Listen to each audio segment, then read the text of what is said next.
Bonjour à toutes et à tous, je suis très content de vous retrouver pour cette entame d'un nouveau quatuor de manga.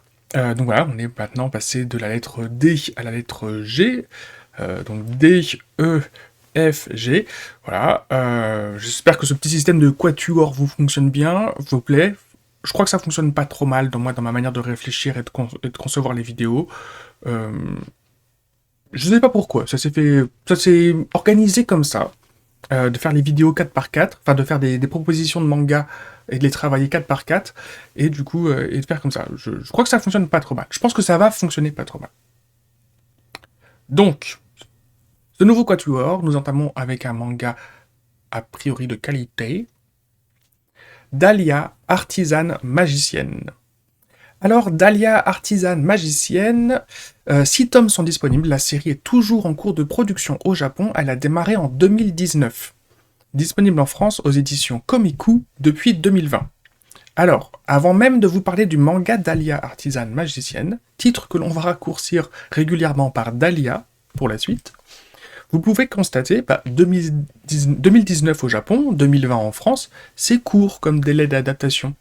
Oui, c'est court. Nous sommes sur un manga que l'on pourrait dire adapté en flux tendu. Alors aujourd'hui, si cela est assez fréquent sur les grosses séries populaires à l'international, où un système de traduction et un accès aux prépublications via application web, site web, est mis en place pour les grosses maisons d'édition ou les gros magazines comme le Jump, pour pouvoir lire par exemple Dragon Ball Super en prépublication au même rythme que le Japon par exemple, et justement, l'adaptation francophone en livre va être elle aussi du coup un peu en flux tendu avec la sortie japonaise. C'est-à-dire que lorsque le livre sort au Japon, en l'espace de quelques mois, il sera traduit et distribué en France, voire même en l'espace de quelques semaines. C'est le cas actuellement pour Dragon Ball Super. C'est un phénomène qui est a priori beaucoup plus rare sur des mangas plus petits, des séries d'envergure moindre. Alors, vous allez me dire, ils sont pas nombreux les mangas à part One Piece qui peuvent prétendre avoir une envergure internationale supérieure à Dragon Ball. Forcément que 99% des mangas ont une envergure moindre. Bon. Pourtant, depuis 2020, on a effectivement de plus en plus de mangas qui sont prépubliés depuis un an au Japon. Le premier tome est sorti, le deuxième tome va sortir ou est à peine sorti, que la série est en train d'être négociée en France et va être adaptée très prochainement. De fait, c'est la situation dans laquelle est Dahlia. Il y a 6 tomes en volume relié au Japon et on a 6 tomes en volume relié en France. Et je pense que ce fonctionnement va être de plus en plus fréquent. Aujourd'hui, environ 20% des mangas que j'achète chaque semaine sont des séries où le Japon n'a que 1 ou 2 tomes d'avance grand max. Alors, j'ai 2 remarques à faire à ce sujet. Et après, je vous promets, on parle vraiment de Dahlia. 1. J'y vois un gage de recherche et de choix de qualité de la part des maisons d'édition francophones. Quiconque a déjà voyagé au Japon et est entré dans une librairie spécialisée en manga, parce qu'il est dans n'importe quelle immense librairie qui ne sont pas spécialisées en manga, il y aura toujours des mangas. Mais ce seront les mangas à gros titres, My Hero Academia, Dragon Ball, et tout ça. Mais dans une vraie manga, dans une vraie mangatech, une vraie librairie de manga, vous allez pouvoir constater la production hallucinante de sorties par semaine qu'il y a. Nous, en France, entre les nouvelles sorties et les séries en cours, chaque semaine, on a entre 20 et 30 bouquins qui sortent. 50 lorsqu'on a une confluence un peu exceptionnelle, genre Noël ou Japan Expo. Au Japon, c'est 150, 200, voire 250 bouquins toutes les semaines. Bon, alors, je vais être honnête avec vous, en fait, je sors ce chiffre un peu au doigt mouillé, issu des 30 jours que j'avais passé au Japon en 2017, où j'avais arpenté, mais véritablement, toutes les librairies que je pouvais quotidiennement, et où j'avais noté. Parce que je cherchais des livres un peu précis que je trouvais pas en France. Mais du coup, j'étais un petit peu... J'ai abordé le sujet de manière un peu agressive là-bas. J'étais un petit peu acharné. Et j'ai halluciné de la production des sorties qu'il y avait tous les jours, mais du coup, de ce que ça donnait hebdomadairement. Les librairies 100% manga à Akihabara, les sorties de la semaine, elles s'étendaient sur plus de 10 mètres. Chaque semaine. Donc, vous imaginez un petit bouquin comme ça, différent, 10 mètres. Donc il y avait déjà une forme de tri avant, parce qu'on ne peut pas tout adapter en France. Économiquement, c'est pas faisable. Mais ce que ça veut dire, c'est que lorsque Komiku choisit d'adapter Dahlia Artisane Magique avec la contrainte d'une production en flux tendu, Ils ont fait ce choix parmi les milliers et les milliers d'autres œuvres qui auraient été, il y a pas de S, qui auraient été beaucoup plus simples d'adapter car existantes depuis des années. Je nuance mon propos. Énormément de mangas sur ces 150-200 bouquins qui sortent chaque semaine au Japon sont des one-shots ou des séries très courtes, en 2-3 tomes. Alors forcément, on a pas mal d'adaptations de séries très courtes en France. Nous aussi. Vous voyez, je me rends pas compte, par contre, si par rapport à avant, il y a plus ou pas. Faut savoir que sur ces séries one-shot 2-3 tomes qu'il y a au Japon, en fait, c'est énormément de jeunes auteurs ou des auteurs qui essayent désespérément de se faire un nom. Et donc voilà, il sort toujours, c'est toujours un tome ou éventuellement 2 tomes s'ils ont réussi à négocier un truc un peu cool. Mais jamais, mais guère plus. Donc, forcément que nous, en France, on va pas systématiquement adapter les premiers tomes d'un premier auteur qui va être un one-shot et qui est juste là pour essayer de se faire connaître. Parce que c'est pas, en l'occurrence, c'est pas souvent un gage de qualité en plus. Il y a le côté très junior de l'auteur. Donc, mais on a quand même pas mal, mine de rien, de séries en 2-3 tomes.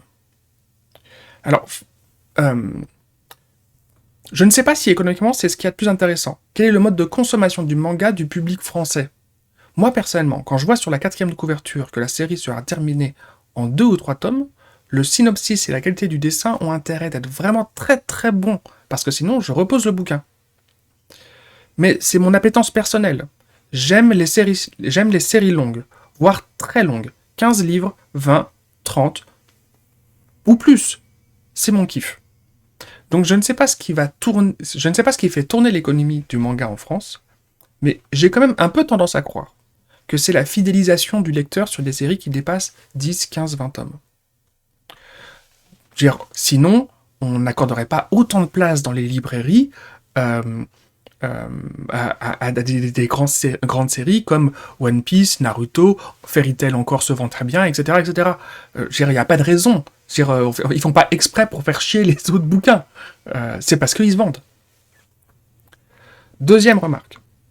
L'amélioration des technologies de communication et de transfert des documents facilite forcément les adaptations de plus en plus rapides. Ça date pas d'hier, hein. Je dis pas que ça s'est fait depuis 2020. Au contraire. Ça ne fait que s'améliorer depuis 20 ans. Et dès début 2010, on pouvait avoir à peine un an de décalage entre les sorties du tome 1 au Japon et la sortie d'un tome 1 en France. La différence, c'est qu'à l'époque, il y a 10 ans, les maisons d'édition françaises choisissaient des mangas qui sortaient un tome tous les 2-3 mois. C'est des séries qui étaient capables de sortir 6, voire 8 livres entre la date de publication du tome 1 au Japon et la date de publication du tome 1 en France en l'espace d'1 an. Entendons-nous bien. On a vu dans les vidéos précédentes que le rythme de sortir 3 mangas par an affectait la qualité du dessin ou du récit, parfois les deux. Imaginez le résultat quand un auteur est en train de cracher du sang sur ses planches pour sortir 160 ou 200 pages et avec le scénario en l'espace de 60 jours. Et cela non-stop pendant 1 an, 2 ans, 3 ans, etc. etc. N'est pas Mashima Hiro qui veut. Lui, c'est une machine. Conclusion de cette introduction. Oui, avec Dahlia, artisane magicienne, on a un tome tous les 9-10 mois, et pas tous les 3-4 mois, comme pour la majorité des autres séries. Je ne connais pas les conditions de vie et de travail de la dessinatrice du manga, Sumikawa Megumi. Mais le fait est que Dahlia, artisane magicienne, est un manga qui sort à un rythme qui me paraît personnellement beaucoup plus humain. Et je trouve que c'est assez intéressant que Komiku, que les éditions françaises Komiku aient choisi d'adapter un manga qui est actuellement produit à ce rythme au Japon. Maintenant, la question c'est, est-ce que ce temps de travail disponible nous a donné un manga de particulièrement bonne qualité ? Eh bien, on va voir ça ensemble. Ou plutôt, j'aurais dû changer de chemise. Là, c'est le Lézard Luby du futur qui est venu corriger son script et qui, après l'avoir fini une première fois, et qui, du coup, vient a posteriori rajouter les petites notes qui arrivent. 1. Oui, Dahlia est un bon manga, voire un très bon manga. 2. Oui, il est supérieur dans la qualité de ses personnages et de son dessin à la moitié des mangas qui sortent chaque semaine. C'est-à-dire qu'en fait, vous prenez 100% des mangas qui sortent chaque semaine, bon bah, Dahlia est dans les 51% vous mettez une moyenne de trucs, bon bah, il est au moins mieux que la moitié des autres. Voilà. Au moins ça. Il met en scène des adultes avec des rapports de communication de maturité d'adultes. Moi, personnellement, j'aime beaucoup. Bon, les adultes, c'est à nuancer, hein. La majorité ont entre 20 et 30 ans. Dans l'univers des mangas, un adulte expérimenté... Enfin, on considère qu'un adulte est expérimenté quand il a passé 25 ans. Parce que par la suite, je vais vous donner l'impression de le défoncer un peu, le manga, d'accord? Mais gardez en tête que c'est un bon manga. Et que peut-être, je l'ai trop lu. Relu et re-relu. Il y a des mangas. C'est bien de les lire une fois. Et pas trop les relire, parce qu'en fait, du coup, ils cassent un peu leur image. Il y a des mangas, on en parlera plus tard lorsqu'il s'agira de parler des œuvres de Mashima Hiro, qui sont faites plutôt pour être lues d'une traite et dont la commercialisation en chapitre par chapitre porte préjudice. Et il y a des mangas qui peuvent être lus, re-relus non-stop, et sans que ça affecte notre point de vue. Donc, c'est ça ce que je dis. Peut-être que j'ai trop relu Dahlia. Parce que, moi, comment je fonctionne? En fait, à chaque tome que j'ai dans ma bibliothèque, je les ai lus au minimum 3 fois, avant de les laisser prendre la poussière dans ma bibliothèque, enfin dans mon étagère. Je lis une fois à l'achat, puis je relis une fois à l'achat du tome suivant, puis je relis une fois à l'achat du tome sursuivant. Au minimum. C'est-à-dire qu'en fait, j'achète le tome 1, le tome 2, je le lis, le tome 2 arrive, je reprends le tome 1, je le lis, je lis le tome 2, le tome 3 arrive, je reprends le tome 1, le tome 2, je les relis, je lis le tome 3. Donc, peut-être que j'ai trop relu Dahlia. Vous allez me comprendre maintenant qu'on va vraiment parler du manga. Ok? Dahlia, artisane magicienne, est un récit de type isekai qui est classé sur le genre du seinen en France. A priori, il est surtout marketé comme étant un seinen car prépublié dans un magazine spécialisé en seinen au Japon. Mais Dahlia a commencé sa prépublication dans un premier magazine qui aujourd'hui a fermé et passé sur le web, mais du coup qui était un magazine spécialisé en shonen. Alors, si ça se trouve, c'est juste parce qu'il y avait un espace disponible dans ce magazine-là, et c'était en attendant que la disponibilité que d'avoir une disponibilité, des pages dans l'autre magazine seinen spécial qu'on voulait. Malgré les spécialisations des magazines de prépublication, il est courant d'avoir quelques œuvres qui s'écartent un peu de la ligne éditoriale. Voilà, je pense que ça n'a pas posé de problème à l'époque que Dahlia commence dans un magazine de prépublication shonen avant d'être sur du seinen. Personnellement, dans ma bibliothèque, je considère que Dahlia est un josei. Dahlia, artisane magicienne, c'est l'histoire d'une jeune femme, donc dans le début de sa vingtaine, elle a entre 20 et 25 ans, je ne sais plus exactement, qui crée et invente des objets de la vie quotidienne, des objets très différents les uns des autres. La création de prototypes étant facilitée par le fait que dans le monde de Dahlia, la magie existe. La magie fonctionne à la fois comme un courant d'énergie, comme de l'électricité, mais la magie fonctionne aussi comme des puces électroniques qu'un magicien peut programmer pour effectuer des fonctions précises. En gros, dans le monde de Dahlia, un magicien a accès aux résultats de ce qui est pour nous l'expertise d'un électricien, d'un développeur informatique et d'un chimiste, juste par le pouvoir de la volonté.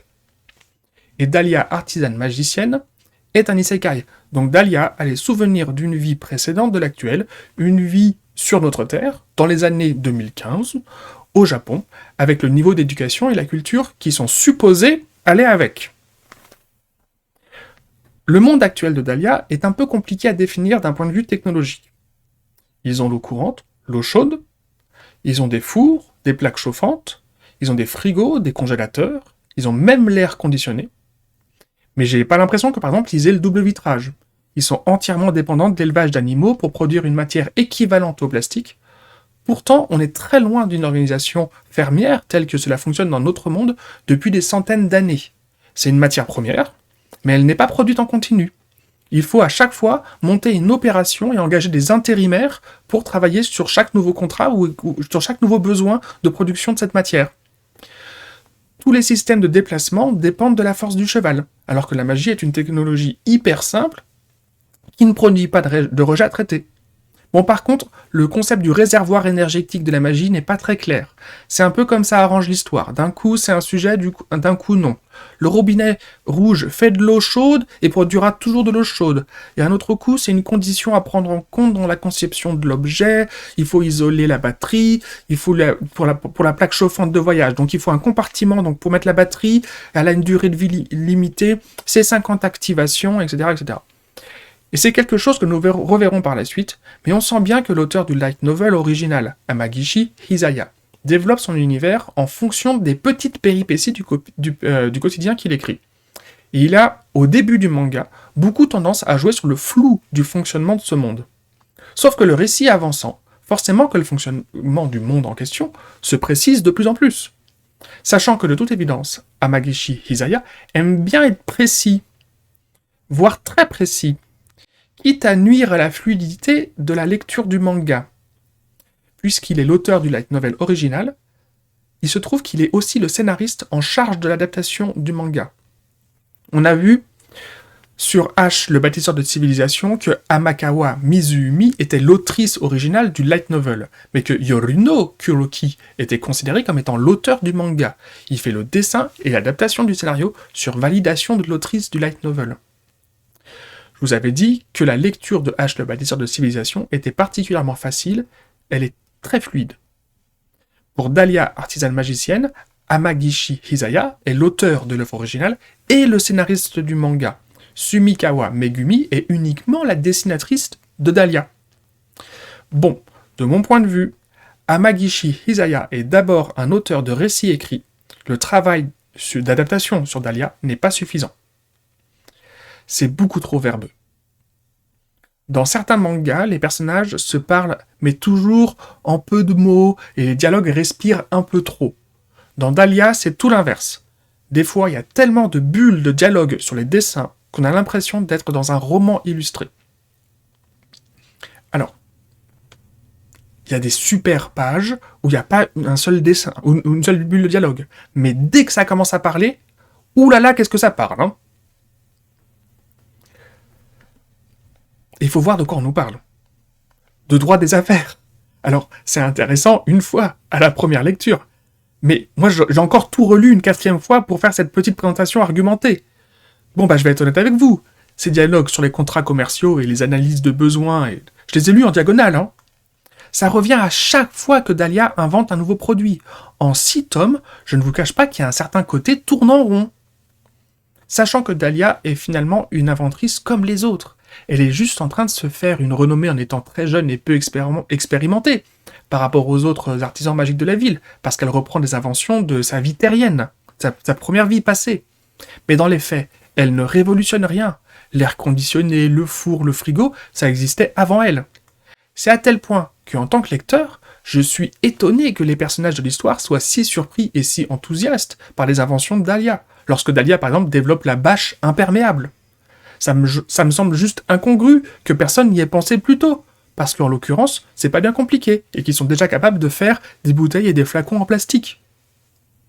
Donc je questionne vraiment la compétence d'auteur de Amagishi Hisaya, qui, comme je vous ai dit, pour moi, fait un peu avancer son scénario et son univers étape par étape. Pour moi, il essaye d'aborder trop de choses simultanément dans son récit. Est-ce que le côté isekai, autre monde, est juste une facilité scénaristique, comme c'était le cas pour H, le bâtisseur de civilisation ? Parce que finalement, Dahlia ne semble pas utiliser ses connaissances ou son éducation, ni une capacité à envisager le monde différemment que celui des protagonistes de son nouveau monde. Ne serait-ce que pour être moins passive et attentiste dans son rapport avec les autres. C'est comme si elle n'avait tiré aucune leçon de la première vie et de ses rapports sans intérêt avec ses anciens collègues. Dans le tome 1, la vie d'adulte de Dahlia démarre sur une péripétie qui commence à devenir un cliché scénaristique depuis quelques années. Je veux dire par là que c'est pas le premier tome, c'est pas le premier livre qui commence comme ça, de jeunes adultes, d'histoire de jeunes femmes adultes. Le fiancé de Dahlia, qui avait pris le contrôle de sa vie et qui l'empêchait de s'habiller comme elle voulait et qui lui tenait des discours hyper sexistes, rompt les fiançailles pour se mettre en couple avec une fille plus jeune, moins compétente que Dahlia, et qui donc ne menace pas son ego de jeune créateur artisan.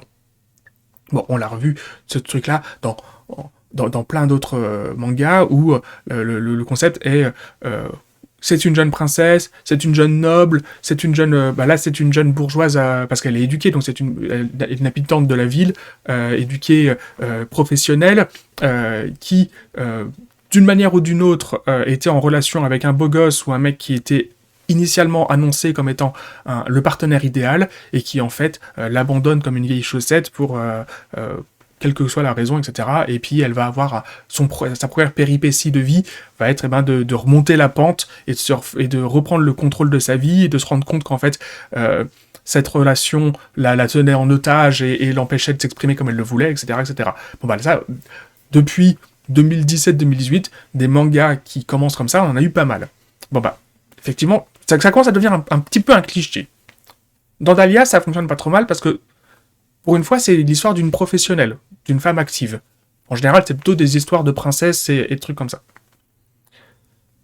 Dahlia va rapidement s'entourer d'amis, puis d'associés, et enfin de collègues qui, sous couvert de la protéger et de la conseiller, vont finalement reprendre le contrôle de sa vie, personnelle et professionnelle. Arrivé au 6e tome, je ne sais pas si c'est effectivement le sujet que veut développer Amagishi Hisaya dans son récit. En faisant un parallèle entre toutes ces règles contractuelles qui s'imposent à Dahlia à chaque fois qu'elle s'exprime professionnellement en créant, et avec toutes les règles du système de caste féodal et patriarcal de ce monde qui du coup prennent le pas et contrôlent sa vie personnelle. Et qui permet du coup à tous ces hommes qui gravitent autour d'elle de prendre des décisions dans son dos pour la protéger ou pour envisager sa progression au travers du dit système de caste. Mais comme je vous l'ai dit, au bout de 6 tomes, à cause de ce côté histoire qui tourne en rond, je questionne la compétence d'auteur de Amagishi Hisaya. Est-ce que ce discours sous-jacent est intentionnel ou pas ? Parce que si en fait, il ne se rend pas compte qu'il est en train, là, au fur et à mesure des bouquins, de retirer à nouveau le contrôle de sa vie à Dahlia, pour la remettre entre les mains d'hommes qui ont pour excuse d'agir pour le bien de la jeune femme.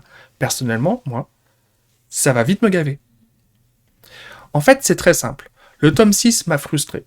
Après sa lecture, je me suis vraiment dit, cette histoire fait du surplace. Il y a trop de choses différentes abordées avec des discours trop complexes sur les engagements contractuels, etc. Je suis confus. Et si le discours n'est pas fondamentalement sexiste, je trouve que l'ambiance générale est un peu en train de le devenir. Donc je suis dans une très grosse attente, mais aussi une très grosse appréhension vis-à-vis du tome 7 à venir. Entendons-nous bien. Si dans les prochains tomes, il n'y a pas un arc Dahlia est en procès au tribunal des prud'hommes ou du commerce, c'était vraiment pas la peine de autant rentrer dans les détails de tous ces putains de contrats commerciaux pour chacune de ces inventions. Si on passe du temps sur des choses, il faut que, après, ce soit utilisé. Je vous ai dit que le récit abordait trop de choses. Je vous ai dit que le récit abordait trop de sujets simultanément. Et j'ai questionné l'intérêt du genre isekai dans le scénario. Il y a un point précis qui revient sur le passé de Dahlia, c'est par rapport à sa mère. En fait, ses mères. La première de sa vie sur Terre et la seconde de sa vie actuelle. Je ne suis pas capable de vous dire laquelle est morte et avec laquelle elle est supposée être en conflit. Apparemment, celle du monde actuel l'aurait abandonnée, elle et son père, en partant avec un petit frère. Mais je crois qu'à un moment, il est sous-entendu qu'elle est morte. Mais après, on nous dit que non, qu'elle est vraiment vivante dans sa famille d'origine et qu'elle est juste repartie dans sa famille d'origine. Ou bien, est-ce que Dahlia parlait de sa mère sur Terre qui serait décédée ? Sauf que Dahlia culpabilise beaucoup d'être morte sur Terre avant sa mère et donc de lui avoir causé du chagrin. En vérité, c'est sans doute pas aussi compliqué que ça. Sauf que c'est des petits moments d'introspection d'une case ou deux au milieu de toutes les autres péripéties dues à l'univers qu'essaye de développer l'auteur. Je veux dire, ce monde avec ce système de caste où Dahlia doit effectuer une réussite professionnelle flamboyante pour qu'on lui octroie un nouveau titre et peut-être pouvoir fréquenter l'homme qu'elle aime, qui lui appartient à une caste supérieure, c'est intéressant. Une femme créatrice d'objets magiques qui améliore la vie du quotidien des petites gens et qui est une acharnée du travail en opposition de tous ces vieux inventeurs qui ont fait une fois une super invention et qui sont devenus des rentiers sans quasiment jamais faire évoluer leurs produits. C'est intéressant. Mais il faut pouvoir prendre le temps de nous raconter tout ça et pas en faire le sujet d'un dialogue toutes les 2 pages et après on parle encore d'autres choses, puis encore d'autres choses, et voilà qu'on va signer un nouveau contrat avec des militaires ou la guilde des aventuriers. Casse les couilles! Il y a trop de trucs en parallèle. Et au final, il n'y a rien qui avance concrètement en 6 livres. Et en tant que lecteur, je suis perdu sur toutes les trames scénaristiques qui sont abordées. Et c'est vraiment dommage, parce que j'ai adoré les 3 premiers tomes. Et j'apprécie aussi particulièrement le coup de crayon de Sumikawa Megumi. Sur les planches qui ne sont pas des enchaînements de dialogue avec des visages en gros plans, elle arrive toujours à nous mettre de la profondeur de plan, à découper intelligemment l'agencement des cases sur la page. Moi, je suis pas fan en général des dessins qui dépassent sur les autres cases. Et ben là, c'est toujours bien fait, c'est toujours bien pensé. J'ai du mal à croire que Dahlia soit son premier travail de dessinatrice. Je suppose qu'elle a forcément travaillé pendant des années en tant qu'assistante, parce que j'ai vraiment l'impression que toute la partie de dessin a été intelligemment conçue, que ça a été réfléchi, pensé. Le seul petit défaut, mais vraiment je pinaille, c'est que parfois les têtes sont un peu grosses, proportionnellement au buste. Et parfois les bras ont l'air un peu fins ou un peu courts, proportionnellement du coup à la tête. Mais en vrai, je chipote. Le dessin, il est nickel. J'apprécie particulièrement le travail de l'effet des matières. Je regarde les dessins et je comprends, je perçois immédiatement la texture des objets, du mur, de la laine du pull, etc., etc. Le design des personnages vient du light novel. Il a été fait par Kei, K-E-I. C'est un pseudonyme. Il est illustrateur sur différents projets depuis plus de 10 ans. Il s'est occupé du chara-design de quelques light novels plus ou moins connus, pas encore forcément édités en France. Le projet le plus connu auquel il a participé est Persona 5 en 2017. Je ne me suis pas encore du tout intéressé à ce projet, parce que je crois qu'on peut parler vraiment de projets sur Persona 5, il y a des jeux vidéo, c'est cross-platform, quoi. Jeux vidéo, manga, etc., etc. Pardon. Je n'ai pas forcément beaucoup plus de choses à dire sur son travail, et je ne sais pas s'il est à l'origine du style vestimentaire un peu particulier qui est présenté dans Dahlia, ou si c'est à mettre au crédit de Sumikawa Megumi. En résumé, on a un manga très axé sur l'activité professionnelle d'artisans et création d'objets du quotidien, avec un personnage principal féminin qui est très attachant. Personnellement, je l'aime beaucoup Dahlia, mais j'aimerais qu'elle dise plus souvent à haute voix ce qu'elle pense tout bas. Vous allez me dire, c'est un peu le cliché de l'éducation féminine à la japonaise. C'est vrai. On a un univers assez cohérent, notamment parce que, mis à part l'ajout de la magie, il a l'air de correspondre à quelques clichés européens du XVIIIe siècle. Second Empire, Troisième Empire, tout ça. Si le scénario ne prenait pas tant de détails sur toutes ces histoires de contrats qui sont ennuyeusement terre à terre, cela ne poserait aucun problème que le récit prenne autant son temps.